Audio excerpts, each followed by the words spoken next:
appear sa Senate hearing ni Marcoleta para ibulgar itong mga humingi sa inyo noon ng proyekt ng parte sa DepEd? Hindi naman sila humingi ng parte sa amin eh. Kasi diretso nilang kinuha yung budget.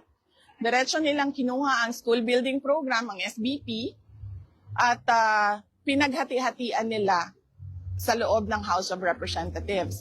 At diniretso nilang inattach yung listahan nila doon sa GAA version, House version ng GAA.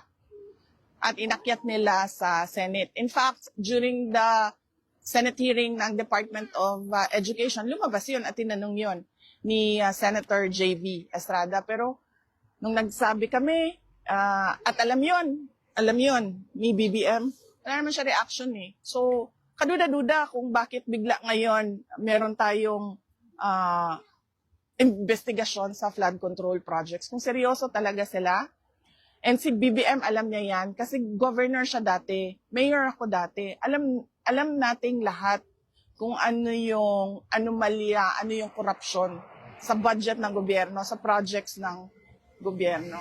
Buksan lahat ng investigasyon. And ma'am, any comment po sa latest na sinabi ni BBM na lifestyle check daw ng mga opisyal? Oo! Dapat lang. At hindi lang yung elected public officials ha, pati yung mga appointed public officials. At hindi lang yung mga yung on the surface na sasabihin natin kung ano yung nakalagay sa salin. Dapat deep dive kung sino yung mga dummy. Ilabas yung mga dummy ng mga public officials.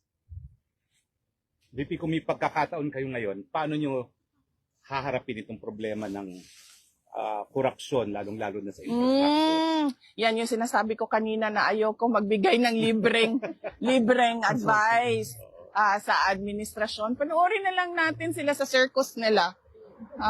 Panoorin na lang natin sila sa kanilang zarzuela. Corruption, tapos flood control lang. Eh, ang daming projects sa gobyerno, hindi lang flood. Oh, so yun. Yan lang po. Okay. At kailangan ko magpasalamat. Unang-una sa inyong lahat. Ang aming pamilya po ay nagpapasalamat sa inyong lahat. Nandito kayo sa Hague. Yung iba, hindi taga Netherlands, meron pang galing sa malayong New Zealand. Napakalayo na lugar, pumunta dito. Papasalamat kami dahil unang-una, sigurado kami, yung dasal ninyo araw-araw, ang laking tulong nun sa sitwasyon ni dating Pangulong Rodrigo Duterte. Yung pagpapakita ninyo ng suporta sa kanya, kanina nabanggit sa kanya yung mga tao na nandito, yung mga personalities na nandito. We mentioned you, and then he smiled kasi noong nasa Davao siya, nanonood siya ng mga content at mga vlogs mo. So, nagpapasalamat siya at nagpapasalamat kami lalong-lalo na mga anak niya sa tulong ninyo sa kampanya, sa tulong ninyo, sa dasal ninyo at sa pagpapakita ninyo ng suporta sa kay dating Pangulong Duterte. SMNI? Yes. Last question. Oo. Ayoko na magbigay ng libreng legal advice. Ayoko na magbigay ng libreng legal advice at professional advice sa administration ha. Dahil wala na tayong aasahan sa administrasyon na ito. 2028 daw.